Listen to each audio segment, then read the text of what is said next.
আজকে আমরা আলোচনা করব পরিচ্ছেদ 20 নিয়ে বিশেষণ। যে শব্দ দিয়ে বিশেষ্য ও সর্বনামের দোষ, গুণ, সংখ্যা, পরিমাণ, অবস্থা বোঝায় তাকে বলা হয় বিশেষণ, ইংরেজিতে বলা হয় অ্যাডজেক্টিভ বলা হয়। এবার আসি তার গঠন নিয়ে। আমরা এগুলো অ্যাডজেক্টিভ সম্পর্কে ভালোই জানি যে কোনো কিছু দোষ, গুণ, সংখ্যা, অবস্থা, পরিমাণ বোঝালে সেগুলোকে বলা হয় বিশেষণ বা অ্যাডজেক্টিভ বলা হয়। আমরা শিখবো এখানে যে শ্রেণী বিভাগটা আমাদের দরকার। আসুন আমরা শ্রেণী বিভাগটা দেখি, বাকি এখানে যে লেখাগুলো আছে এই লেখাগুলো আমাদের দরকার নেই।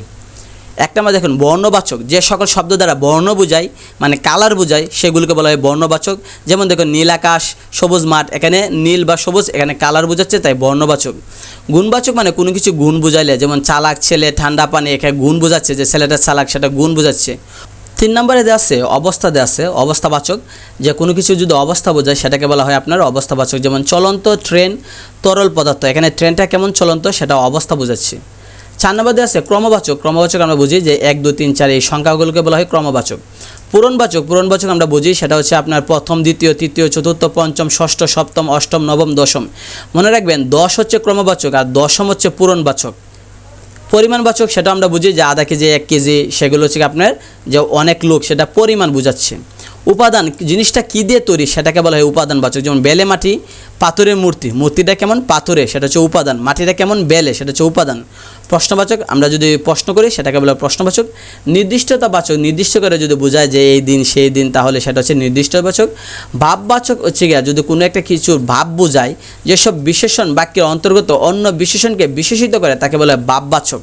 মনে রাখবেন, অর্থাৎ যদি যেসব বিশেষণ বাক্যে অন্তর্গত অন্য বিশেষণকে বিশেষিত করে, অর্থাৎ একটা বিশেষণকে আরেকটা বিশেষণ দ্বারা বিশ্লেষণ করছে সেটাকে বলে ভাব বিশেষণ। যেমন দেখেন খুব ভালো খবর, এখানে ভালো কিন্তু অ্যাডজেক্টিভ, আবার খুব যেটা এটাও অ্যাডজেক্টিভ, অর্থাৎ এই ভালোটাকে আরও বিশেষ করার জন্য খুব ব্যবহার করছে, তাই ভালো অ্যাডজেক্টিভ মানে বিশেষণ, খুবও আপনার বিশেষণ, এই খুবটাকে বলা হয় ভাব বিশেষণ। আবার একইভাবে গাড়িটা বেশ জোরে চলছে, এখানে জোরে চলাটা হচ্ছে কি আপনার বিশেষণ, বেশ শব্দটাও কিন্তু বিশেষণ।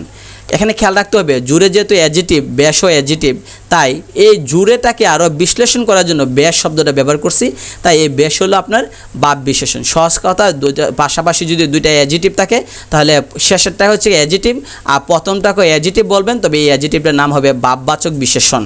আবার বলতেছি যে যদি কোনো একটা সেন্টেন্সে দুইটা বিশেষণ থাকে তাহলে শেষেরটা হবে বিশেষণ আর প্রথমটা হবে বিশেষণই ঠিকই, কিন্তু সেটার নাম হবে ভাব বিশেষণ, কারণ সেটা পরের যে বিশেষণটা আছে ভালোটা, এই ভালোটাকে আপনার বিশ্লেষণ করছে তাই।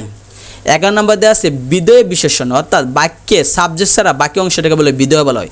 বাক্যে বিধেয় অংশে যে বিশেষণ থাকে সেটাকে বলে বিধেয় বিশেষণ। যেমন লোকটা পাগল বা এ পুকুরে পানি ঘোলা, বাক্য দুটি পাগল এবং ঘোলা হচ্ছে বিধেয় বিশেষণ।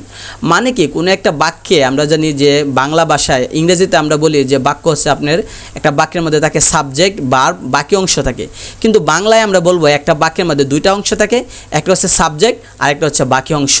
আবার বলতেছি ইংরেজিতে আমরা বলি যে বাক্যে 3টা অংশ থাকে, একটা হচ্ছে সাবজেক্ট, আর একটা হচ্ছে ভার্ব, একটা হচ্ছে বাকি অংশ, যেটা আমরা ইংরেজিতে বলি, কিন্তু বাংলায় বলবো যে 2টা অংশ, সেটা হচ্ছে কি একটা হচ্ছে আপনার যে সাবজেক্ট আর একটা হচ্ছে বাকি অংশ। সাবজেক্টের নাম হচ্ছে উদ্দেশ্য আর বাকি অংশের নাম হচ্ছে বিধেয় অংশ। এই বিধেয় অংশ মানে সাবজেক্ট ছাড়া বাকি অংশে যদি বিশেষণ থাকে সেটাকে বলা হয় বিধেয় বিশেষণ বলা হয়। এ হলো বিস্তারিত আলোচনা, এখানে যে পরিচয় বিষয় দেওয়া আছে বিশেষণ মানে অ্যাডজেক্টিভ সম্পর্কে বিস্তারিত আলোচনা দেওয়া আছে।